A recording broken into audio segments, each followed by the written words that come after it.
மருத்துவமனை ஒருபோதும் சொல்லாத ரகசியத்தை வெளிப்படுத்துகிற, புற்றுநோயை கண்டுபிடிக்க முயற்சி செய்து மாறாக மக்களை பிடிக்கும் ஆபத்தான பரிசோதனை. 75 வயது தாண்டி இருந்தால் தயவு செய்து இந்த 5 விஷயங்களை நிறுத்துங்கள். அன்புள்ளவர்களே, நான் டாக்டர் இந்திகா பெர்னாண்டோவாக உண்மையிலேயே உங்களிடம் கெஞ்சி கேட்டுக்கொள்கிறேன்.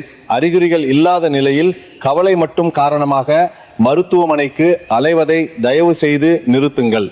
அது உங்கள் உடலை பாதுகாப்பதல்ல, தூங்கிக் கொண்டிருக்கும் சிங்கத்தின் மூக்கை தொடுவதற்கு சமம்.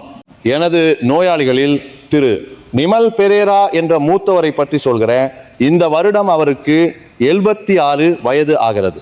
இவர் தன் குழந்தைகளுக்கு தன்னுடைய வலியான தோற்றத்தை காட்ட விரும்பவில்லை என்று 15 வருடங்களாக ஒவ்வொரு வருடமும் மிகவும் விலை உயர்ந்த பிரீமியம் முழு உடல் பரிசோதனையை தவறாமல் செய்து வந்தார். ஆனால் 2 வருடங்களுக்கு முன்பு பரிசோதனையில் பிரச்சனை ஏற்பட்டது. பழக்கம் போல் எந்த பிரச்சனையும் இல்லை, உடல் நிலையும் சிறப்பாக இருந்தது. ஆனால் வைரசிடி ஸ்கேன் முடிவில் பெரிய குடலில் மிகச்சிறிய பாலிப் ஒன்று தெரிகிறது என்ற கருத்து வந்தது. மருத்துவர் தலையை அசைத்தபடி சொன்னார். வடிவம் அல்லது அளவை பார்த்தால் புற்றுநோய் போல் தெரியவில்லை. ஆனாலும் ஏதாவது இருக்கலாம், ஒருவேளை என்று உறுதியாக டிஷ்யூ பரிசோதனை செய்யலாம் என்றார். திரு நிமல் பெரேராவுக்கு இது வானத்திலிருந்து இடி விழுந்தது போல் இருந்தது. ஒருவேளை என்ற அந்த வார்த்தை அவரது மனதை ஆக்கிரமிக்க தொடங்கியது. இரவில் தூக்கம் வரவில்லை. நன்றாக இருந்த வயிறு திடீரென குத்தி கொண்டது போல் இருந்தது. பசியும் முழுவதுமாக குறைந்தது. இறுதியில் கவலையை தாங்க முடியாமல் பல்கலைக்கழக மருத்துவமனையில் அனுமதி பெற்று எண்டோஸ்கோபி மூலம் டிஷ்யூ எடுக்கும் துல்லிய பரிசோதனையை செய்தார். முடிவு எப்படி வந்திருக்கும் என்று நினைக்கிறீர்கள்? அதிர்ஷ்டவசமாக புற்றுநோய் இல்லை, வயது ஏற்படும் எளிய பாலி மட்டுமே, அதாவது முகத்தில் வரும் மச்சம் போன்றது. ஆனால் உண்மையான பிரச்சனை பரிசோதனை செயல்முறையில் ஏற்பட்டது. டிஷ்யூ எடுக்கும்போது பெரிய குடல் தூண்டப்பட்டு கடுமையான பெரிய குடல் அழற்சி வந்தது. இது எவ்வளவு பயங்கரமான நோய் என்று தெரிந்தவர்கள் அறிவார்கள். வலி அளவுக்கு அதிகமானது. மேலும் பெரிய குடல் திரவம் வெளியேறி சுற்றியுள்ள உறுப்புகளை ஊருக்கும் பயங்கரமான சிக்கல். தன்னை ஆரோக்கியமாக நம்பிய திரு நிமல் பெரேரா தீவிர சிகிச்சை பிரிவில் 1 மாதம் உயிருக்கு ஆபத்தான நிலையில் போராடினார்.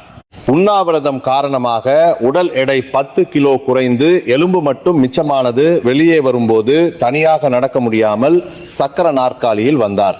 புற்றுநோயை தடுக்க வேண்டும் என்று செய்த பரிசோதனை ஆரோக்கியமாக இருந்த ஒரு நபரை ஒரே நாளில் தீவிர சிகிச்சை நோயாளியாக மாற்றியது. அவர் வெளியே வரும் நாளில் என் கையை பிடித்தபடி கண்களில் நீர் மல்க சொன்னார். டாக்டர் இந்திகா பெர்னாண்டோ அவர்களே, நான் தேவையில்லாத பிரச்சனையை உருவாக்கினேன். அறியாமல் இருப்பதே மருந்து. அந்த சுகாதார பரிசோதனை தான் என்னை பிடித்தது. அன்புள்ளவர்களே, இது திரு நிமல் பெரேராவுக்கு மட்டும் சிறப்பான சம்பவமா? இல்லை. இப்போதும் இந்த நிமிடத்தில் பல மூத்தவர்கள் மருத்துவமனையிலே அதிகப்படியான கண்டறிதலில் சிக்கிக் கொண்டிருக்கிறார்கள்.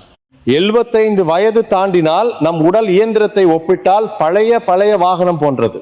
இங்குமங்கும் துரு ஏறி எண்ணெய் கொட்டி உதிர்ந்து பாகங்கள் தளர்ந்து போகும். இது நோயல்ல, காலம் விட்டு சென்ற இயற்கையான அடையாளம்.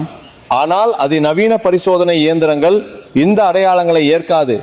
எப்படியாவது அசாதாரணம் என்று லேபிள் ஒட்டி சிவப்பு கோடு போட்டு கூடுதல் பரிசோதனை செய்யுங்கள் என்று எச்சரிக்கும். எளிய பழையது மற்றும் பழுதானது என்பது தெளிவாக வேறுபாடு. ஆனால் நாம் பழையதை பொழுது என்று தவறாக நினைத்து வலுக்கட்டாயமாக பாகங்களை மாற்ற முயற்சி செய்து வாகனத்தையே குப்பையாக்கும் தவறை செய்கிறோம். இன்று இந்த நேரத்தில் நான் மருத்துவர்கள் பொதுவாக நோயாளிகளுக்கு சொல்லாத சங்கடமான உண்மையை பேச போகிறேன். நீங்கள் 75 வயது 80 வயது வரை ஆரோக்கியமாக வாழ்வதற்கு உண்மையில் தேவை விலை உயர்ந்த சுகாதார பரிசோதனை அறிக்கை அல்ல. மாறாக அந்த அறிக்கையில் உள்ள சிறிய எண்களே உங்கள் வயதான காலத்தை நரகமாக்கும். இன்று நான் 75 வயது மேல் ஒருபோதும் செய்யக்கூடாத 5 பரிசோதனைகளை தெளிவாக சுட்டிக்காட்டுகிறேன். மேலும் மருத்துவமனைக்கு பல லட்சம் ரூபாய் செலவழிப்பதற்கு பதிலாக உண்மையில் உங்கள் ஆயுளை நீட்டித்து உற்சாகத்தை திரும்ப பெறும் முதலீடு எது என்று உறுதியாக சொல்கிறேன். இந்த வீடியோவை இறுதி வரை பார்த்தால் நீங்கள் இனி மருத்துவமனையின் மார்க்கெட்டிங்கில் சிக்காமல் ஞானமாக உங்கள் உடலை பாதுகாக்கும் தலைமை மருத்துவராக ஆகலாம். இன்று என் கதை ஏற்கனவே எதிர்பார்ப்பை ஏற்படுத்தினால் லைக் பட்டனை ஒருமுறை அழுத்துங்கள். கமெண்டில் எதிர்பார்ப்பு என்று 2 எழுத்துக்களை மட்டும் எழுதுங்கள். உங்கள் ஒரு கிளிக் எனக்கு உண்மையை தைரியமாக சொல்லும் பெரும் சக்தியை தரும். சரி, சுற்றி வராமல் நேராக செல்கிறேன். இப்போதிலிருந்து காகிதம் மற்றும் பேனாவை எடுங்கள் அல்லது மொபைல் திரையை கேப்சர் செய்ய தயாராகுங்கள். 75 வயது தாண்டி இருந்தால் மருத்துவமனையில் மருத்துவர் பரிந்துரைத்தாலும் டாக்டர் நான் அந்த பரிசோதனையை செய்ய மாட்டேன் என்று மரியாதையுடன் ஆனால் உறுதியாக மறுக்க வேண்டிய 5 பரிசோதனைகள் உள்ளன. இது வெறும் பணம் மிச்சம் செய்யும் விஷயம் அல்ல. ஆரோக்கியமாக இருந்த உங்கள் உடலை பாதுகாக்கும் உயிர் விதிகள் ஏன் செய்யக்கூடாது என்ற அதிர்ச்சியான காரணத்துடன் ஒன்றன் பின் ஒன்றாக சொல்கிறேன். முதலாவது, அறிகுறி இல்லாத சிறுநீர் பாக்டீரியா பரிசோதனை. இதை ஒருபோதும் செய்யக்கூடாது. திரு நிமல் பெரேரா இந்த கண்ணியில் சிக்கினார். மூத்தவர் சுகாதார பரிசோதனையில் சிறுநீரில் பாக்டீரியா இருப்பதாக ஒரு வார்த்தை கேட்டதும் பயந்து ஆன்டிபயாடிக் சாப்பிட்டார். எந்த அறிகுறியும் இல்லை, சிறுநீர் கழிக்கும் போது வலியும் இல்லை. முடிவு என்ன ஆனது தெரியுமா? நம் உடலின் சிறுநீர் பையில வயது ஏற்படும் போது சாதாரண பாக்டீரியாக்கள் இடம் பிடித்து வாழ்கின்றன. இதை அறிகுறியற்ற பாக்டீரியா சிறுநீர் தொற்று என்று சொல்வார்கள்.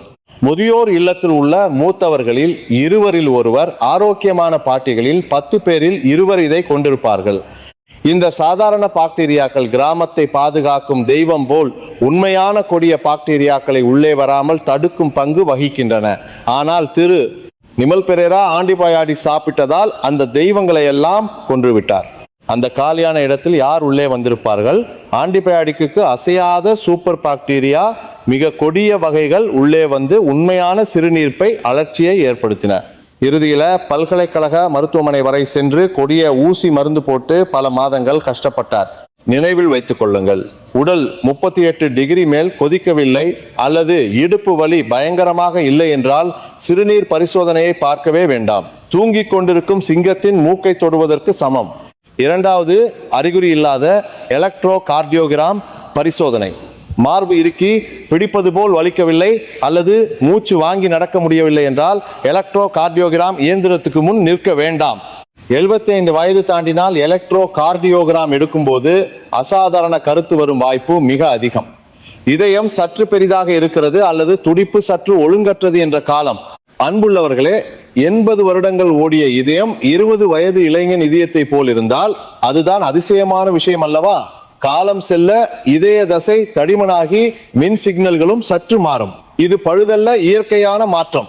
ஆனால் மருத்துவமனை இயந்திரம் இதை அசாதாரணம் என்று சிவப்பு கோடு போட்டுவிடும். இதுதான் நான் சொல்ல விரும்பும் புயல் தொடக்க புள்ளி. சிறிய கல் ஒன்று உருண்டு விழுந்து பெரிய மலைச்சரிவை ஏற்படுத்துவது போல் எலக்ட்ரோ கார்டியோகிராமின் சிறிய அசாதாரணம் 1 சிடி ஸ்கேனுக்கு இட்டு சென்று அது மீண்டும் இரத்த குழாய் ஆஞ்சியோகிராபிக்கு இட்டு செல்லும். இறுதியில் நடக்க முடிந்த நபர் இரத்த குழாயை துளைக்கும். சிகிச்சை செய்யும் போது குழாய் பிளந்து அல்லது சிறுநீரகம் பாதிக்கப்படும் மருத்துவ விபத்தை சந்திக்கும். அறிகுறி இல்லை என்றால் உங்கள் இதயம் இப்போது மிக நன்றாக துடித்துக் கொண்டிருக்கிறது. இயந்திரத்தை நம்பாதீர்கள், உங்கள் உடலை நம்புங்கள். மூன்றாவது, இது மிக முக்கியம், எளிய முதுகு வலிக்கு எடுக்கும் முதுகெலும்பு எம்ஆர்ஐ. இடுப்பு சற்று இறுக்கம் என்று மருத்துவமனை சென்றால் மருத்துவர்கள் பழக்கமாக எம்ஆர்ஐ எடுத்து பார்க்கலாம் என்று சொல்வார்கள். ஒருபோதும் எடுக்காதீங்க. உங்கள் உடலை 60 வருட பழைய அருமையான இலங்கை வீடு என்று ஒருமுறை கற்பனை செய்யுங்கள். பழைய வீடு என்பதால் தரையில் நடக்கும் போதெல்லாம் சத்தம் வரும் தூண்களில் காலத்தின் தடயங்கள் இருக்கும். கதவு காகிதத்தில் சிறு துளைகள் இருக்கும். இது வீடு இடிந்து விழும் அறிகுறியா? இல்லை, புயல் மழையை தாங்கி 80 வருடங்கள் நின்ற அருமையான காலத்தின் அடையாளம் மட்டுமே. முதுகெலும்பும் அதே போல். 60 வயது மேல் பெரியவர்களில் 10 பேரில் 9 பேருக்கு இடுப்பு வலி இல்லாவிட்டாலும் எம்ஆர்ஐ எடுத்தால் டிஸ்க் வெளியே தள்ளி இருக்கிறது என்று வரும். இது நோயல்ல, முதுகெலும்பின் சுருக்கம். ஆனால் எம்ஆர்ஐ புகைப்படம் எடுத்து கண்ணால் பார்க்கும் நிமிடம் உள்துறை வேலை செய்பவர் நல்ல தூணை பிடுங்கி பணியை தொடங்குவது போன்ற விஷயம் நடக்கும். அறுவை சிகிச்சை தேவையில்லாத இடுப்பு, ஆனால் அறுவை சிகிச்சை மேடையில் படுக்க வைக்கப்படும் தூணை தொட்டதால் வீடு இன்னும் வேகமாக இடிந்து விழும். கால்களில் முடக்கம் வந்து பெரிய சிறுநீர், கட்டுப்பாடு இல்லாத அவசர நிலை இல்லை என்றால் இடுப்பு வலிக்கு எம்ஆர்ஐ அல்ல, நடைபயிற்சி மற்றும் பிசியோதெரபி தான் சரியான பதில். ஒரு புகைப்படத்தால் மயங்காதீர்கள். நான்காவது, 75 வயது மேல் ஆண்களுக்கு புரோஸ்டேட் கேன்சர் மதிப்பு பரிசோதனை PSA. இந்த பரிசோதனை அமெரிக்கா அல்லது ஐரோப்பாவில் 75 வயது மேல ஒருபோதும் பரிந்துரைக்கப்படாதது. தரநிலையில டி தரம் தோல்வி புள்ளி பரிசோதனை. காரணம் எளிது, புரோஸ்டேட் புற்றுநோய் ஆமை வேக புற்றுநோய். முன்னேற்ற வேகம் மிக மெதுவானது. புற்றுநோய் இருந்தாலும் அது வளர்ந்து பிரச்சனை ஏற்படும் முன் பெரும்பாலும் வேறு வயதான நோய்களால் இறந்து விடுவீர்கள். வாழ்நாள் முழுவதும் தெரியாமல் வாழ்ந்தாலும் எந்த பிரச்சனையும் இல்லாத புற்றுநோய் என்று பொருள். ஆனால் இரத்த பரிசோதனை மூலம் இதை வலுக்கட்டாயமாக கண்டுபிடித்தால் என்ன ஆகும்? டிஷ்யூ பரிசோதனை என்று ஊசி போட்டு கவலை காரணமாக அறுவை சிகிச்சையில் புரோஸ்டேட்டை வெளியே எடுப்பார்கள். அதன் விலை கொடூரமானது. அறுவை சிகிச்சை செய்த 5 பேரில் ஒருவருக்கு வாழ்நாள் முழுவதும் பேட் அணியும் சிறுநீர் கட்டுப்பாடு இல்லாத நிலை வரும். 10 பேரில் 7 பேருக்கு ஆண் செயல்பாடு முழுவதுமாக இழக்கப்படும். 60 வயது வரை வாழ்வதாக வைத்துக் கொண்டால் பேட் அணிந்து 20 வருடங்கள் வாழ்வீர்களா, அல்லது புற்றுநோய் இருப்பதே தெரியாமல் ஆரோக்கியமாக 20 வருடங்கள் வாழ்வீர்களா? பதில் தெளிவாக உள்ளது. மருத்துவர் செய்யலாம் என்றாலும் டாக்டர் நான் அந்த பரிசோதனையை செய்ய மாட்டேன் என்று சிரித்தபடி மறுக்கவும். கடைசி 5வது 75 வயது மேல் மூத்தவர்களின் பெரிய குடல் எண்டோஸ்கோபி, சுற்றியுள்ள நண்பர்கள் பெரிய குடல் புற்றுநோய் வந்தது என்ற செய்தி கேட்டால் கவலைப்பட்டு மருத்துவமனைக்கு ஓடுபவர்கள் இருக்கிறார்கள். நான் ரிபன் கட்டி எடுத்து சென்று தடுக்க விரும்புகிறேன். பெரிய குடல் பாலி புற்றுநோயாக மாற குறைந்தது 10 வருடம், அதிகபட்சம் 15 வருடம் ஆகும். இப்போது 75 வயதானவருக்கு பாலிப் இருந்தாலும் அது புற்றுநோயாகி உயிருக்கு ஆபத்து ஏற்பட 50 வயது ஆக வேண்டும் என்ற கணக்கு வருகிறது. ஆனால் 75 வயது தாண்டி பெரிய குடல் எண்டோஸ்கோபி செய்யும் போது குடல் கிழிந்து போகும், துளை ஏற்படும். வாய்ப்பு பரிசோதனை நடுவில் அதிர்ச்சி வரும் வாய்ப்பு இளைஞர்களை விட பல மடங்கு அதிகம். பேன் பிடிக்க முயற்சி செய்து முழு வீட்டையே எரித்துவிடும் நிலை வரும். முன்பு பரிசோதனை செய்த போது சுத்தமாக இருந்தால் மற்றும் இப்போது மலத்தில் ரத்தம் கலந்து வரவில்லை அல்லது உடல் எடை காரணமின்றி 10 கிலோ குறையவில்லை என்றால் இனி பெரிய குடல் எண்டோஸ்கோபியை மரியாதையுடன் விடை பெற்றுக் கொள்ளலாம். சுருக்கமாக சொல்லுறேன், அறிகுறியற்ற சிறுநீர் பரிசோதனை, அறிகுறியற்ற எலக்ட்ரோ கார்டியோகிராம், எளிய முதுகுவலியின் MRI, புரோஸ்டேட் புற்றுநோய் பரிசோதனை, பெரிய குடல் எண்டோஸ்கோபி, இந்த 5 விஷயங்களும் 75 வயது மேல் மூத்தவர்களுக்கு ஆரோக்கியத்தை பாதுகாக்கும் கேடயம். அல்லமாறாக ஆயுளை குறைக்கும் விஷமாக மாறும். வயதாகும் பயத்தை விடுங்கள். பழைய வீட்டுக்கு அதன் சொந்த அழகும் தரமும் உண்டு. புது வீடு போல் தொடர்ந்து பிரித்து சரி செய்ய முயற்சி செய்தால் வீடு இடிந்து விழும். மருத்துவமனை வாசலை அணுகும் அளவுக்கு அலைபவரை விட மருத்துவமனையை தள்ளி வைத்து உடலின் இயற்கையான மாற்றங்களை ஏற்றுக்கொள்பவர் மிகவும் ஆரோக்கியமாகவும் நீண்ட காலமும் வாழ்வார் என்ற உண்மையை நினைவில் வைத்துக் கொள்ளுங்கள். சரி, இனி செய்யக்கூடாதவை தெளிவாக தெரிந்திருக்கும். அப்படியானால் என்ன செய்ய வேண்டும்? நான் கவலைப்பட்டு வாழ முடியாது என்று சொல்பவர்களுக்காக தயாரித்துள்ளேன். அடுத்த நேரத்தில் என் மருத்துவ வாழ்க்கையில் உணர்ந்த மருத்துவமனை பரிசோதனை செலவை மிச்சம் செய்து முதலீடு செய்ய வேண்டிய உண்மையான வயதான ஆரோக்கிய முறை 3ஐ சொல்கிறேன். MRI ஒரு தடவை எடுக்கும் பணம் 170 ரூபாய் என்றால் உங்கள் மீதமுள்ள 30 வருடங்களை உறுதி செய்யும் உறுதியான முறை. இன்றைய வீடியோ உள்ளடக்கம் அதிர்ச்சியாக இருந்தால் கமெண்டில் அதிர்ச்சி என்று 2 எழுத்துக்களை எழுதுங்கள். சுற்றியுள்ள நண்பர்களுக்கும் கண்டிப்பாக பகிருங்கள். சரி, இதுவரை கேட்டவர்களுக்கு இப்போது மனதில் ஒரு பெரிய பணி உருவாகி இருக்கும். மருத்துவமனை பரிசோதனையும் மருந்தும் குறைத்தால் நான் என்ன நம்பி வாழ வேண்டும்? கவலைப்படுவது இயல்பு. வாழ்நாள் முழுவதும் மருத்துவமனை தான் என் ஆரோக்கியத்தை பாதுகாக்கும் என்று நம்பி வாழ்ந்தீர்கள். அதனால் இப்போதிலிருந்து மருத்துவமனைக்கு செலவழித்த அந்த பணம் மற்றும் நேரத்தை எங்கு செலவழித்தால் உண்மையான லாபம் என்று திரு நிமல் பெரேரா தேர்ந்தெடுத்த உறுதியான முதலீடு இடத்தை சொல்கிறேன். MRI ஒரு தடவை எடுக்கும் பணம் 170 ரூபாய் என்றால் உங்கள் மீதமுள்ள 20 வருடங்களை முழுவதுமாக மாற்றலாம். முதலாவது முதலீடு உயர்தரமான தடுப்பூசி. அன்புள்ளவர்களே, தடுப்பூசி போட்ட பிறகு வலியை அனுபவித்தவர்கள் அறிவார்கள். அந்த வலி வயிற்று வலியை விட அதிகம் என்று சொல்வார்கள். உடை மட்டும் தொட்டாலும் கத்தியால் வெட்டுவது போல் வலிக்கும், இரவில் தூக்கம் வராது. ஆனால் பல மூத்தவர்கள் முன்பு சுகாதார அலுவலகம் அல்லது மருத்துவமனையில் குறைந்த விலையில் தடுப்பூசி போட்டதால் நான் பாதுகாப்பாக இருக்கிறேன் என்று நினைக்கிறார்கள். மன்னிக்கவும், அது அரைவாசி பாதுகாப்பு மட்டுமே. முன்பு போட்ட பழைய தடுப்பூசி தடுப்பு விளைவு 50% மட்டுமே. 70 வயது தாண்டினால் விளைவு 40%க்கு கீழ் விழும். தடுப்பூசி போட்ட பிறகும் வருபவர்கள் ஏராளம். ஆனால் சமீபத்தில் வந்த சிங்க்ரிக்ஸ் என்ற தடுப்பூசி உள்ளது. இதன் தடுப்பு விளைவு 97%. 80 வயது தாண்டியவர்களுக்கு 91%க்கு மேல் விளைவு தரும். ஒரு முறை போட்டால் 10 வருடம் மேல் எந்த பிரச்சனையும் இல்லை. பிரச்சனை விலை 2 தடவை போட வேண்டும். 1 0 முதல் 1 20 0 ரூபாய் வரை ஆகும்.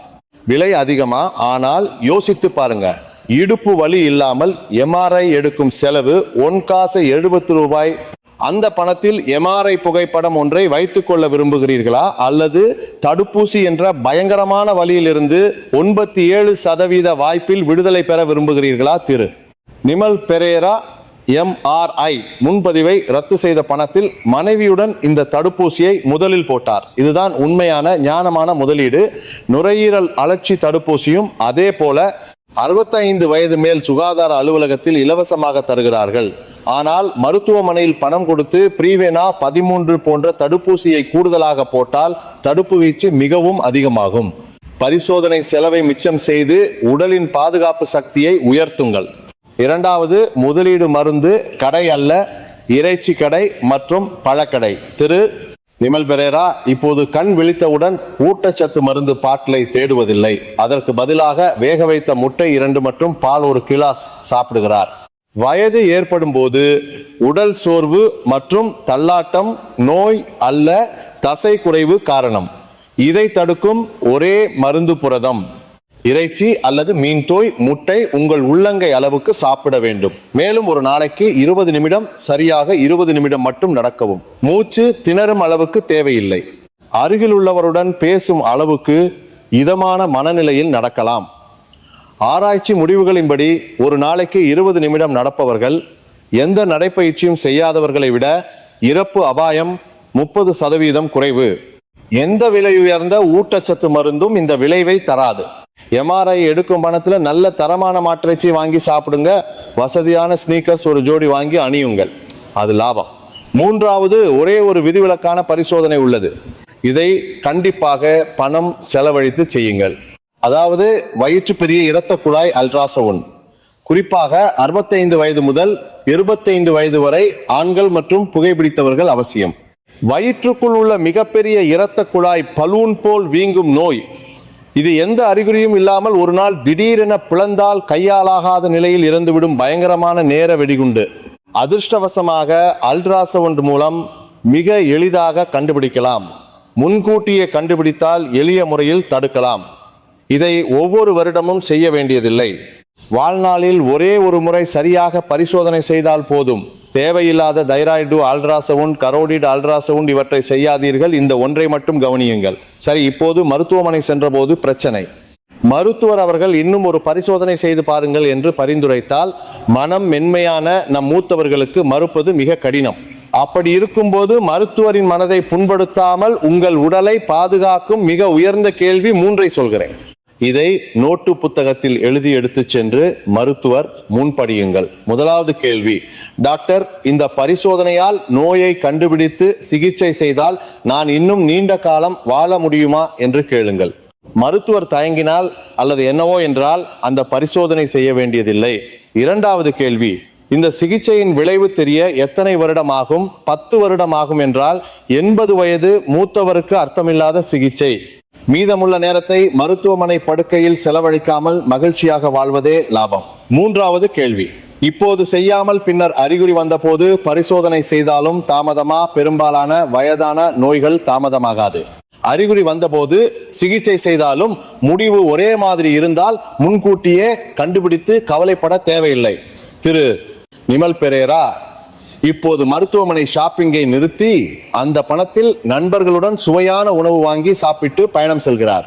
பரிசோதனை செய்யாவிட்டால் பெரிய விஷயம் என்று நினைத்தோம். ஆனால் முகம் பளபளப்பாகி உற்சாகம் பொங்குகிறது. கவலை என்ற நோயை விலக்கினால் உண்மையான ஆரோக்கியம் வந்தது. நீங்களும் செய்யலாம். இன்றிலிருந்து உடனடியாக செயல்படுபவர்கள் கமெண்டில எண் 1 என்று எழுதுங்கள். அந்த எண் 1 மருத்துவமனை சார்பு வாழ்க்கையை முடித்து என் காலால் நிற்கும் ஆரோக்கிய சுதந்திரத்தின் முதல் அடியாக இருக்கும். அன்புள்ள மூத்தவர்களே மற்றும் பெற்றோரின் ஆரோக்கியத்தை கவலைப்படும் பிள்ளைகளே, இன்று நாம் சற்று சங்கடமான ஆனால் கண்டிப்பாக தெரிந்து கொள்ள வேண்டிய உண்மையை எதிர்கொண்டோம். ஒருவேளை இதுவரை நீங்கள் நம்பிய ஆரோக்கிய அறிவியல் முழுவதும் குலுங்கி இருக்கலாம். ஆனால் இந்த ஒன்றை மட்டும் கண்டிப்பாக நினைவில் வைத்துக் கொள்ளுங்கள். உங்கள் உடல் பாகங்களை மாற்ற வேண்டிய பழுதான இயந்திரம் அல்ல. 80 வருட நீண்ட காலத்தில் புயல் மழையை தாங்கி பிள்ளைகளை வளர்த்து இலங்கையை கட்டி எழுப்பிய மகத்தான வரலாற்று புத்தகம். பழைய மரத்தின் முடிச்சு காயம் அல்ல. பதக்கம் போல் உங்கள் உடலில் பதிந்த சுருக்கங்கள் மற்றும் வயதான அடையாளங்கள் சிகிச்சை செய்ய வேண்டிய நோய் அல்ல, தீவிரமாக வாழ்ந்த வாழ்க்கையின் ஆதாரம். அதனால் தயவு செய்து அந்த பதக்கத்தை நோய் என்று அழைத்து கத்தி பயன்படுத்தி மருந்து உட்கொள்ளாதீங்கள். இறுதியாக இன்று நான் முக்கிய உள்ளடக்கத்தை சரியாக 3 விஷயங்களாக சுருக்கமாக சொல்கிறேன். இதை மட்டும் நினைவில் வைத்தாலும் உங்கள் வயதான காலம் மருத்துவமனை வாசனைக்கு பதிலாக மனித வாசனையால் நிரம்பும். முதலாவது, 75 வயது தாண்டினால் அறிகுறியற்ற பரிசோதனைகள் விஷமாகும். சிறுநீர் மங்கலாக இருக்கிறது, எலக்ட்ரோ கார்டியோகிராம் வடிவம் சற்று அசாதாரணம், ஈடுப்பு இறுக்கம் என்று துல்லிய பரிசோதனை செய்யாதீர்கள். குறிப்பாக புரோஸ்டேட், புற்றுநோய் மதிப்பு பரிசோதனை மற்றும் பெரிய குடல் எண்டோஸ்கோபி கேட்கும் அளவுக்கு நன்மை விட தீங்கு அதிகம். சிறிய கல் ஒன்று மலைச்சரிவை ஏற்படுத்தும் ஹோப்போ சூழலை நினைவில் வைத்துக் கொள்ளுங்கள். பரிசோதனையை பெற்று இறுதியில் ஆரோக்கியமான நபரை நோயாளியாகும் அந்த சங்கிலியை உங்கள் கையால் உடைக்க வேண்டும்.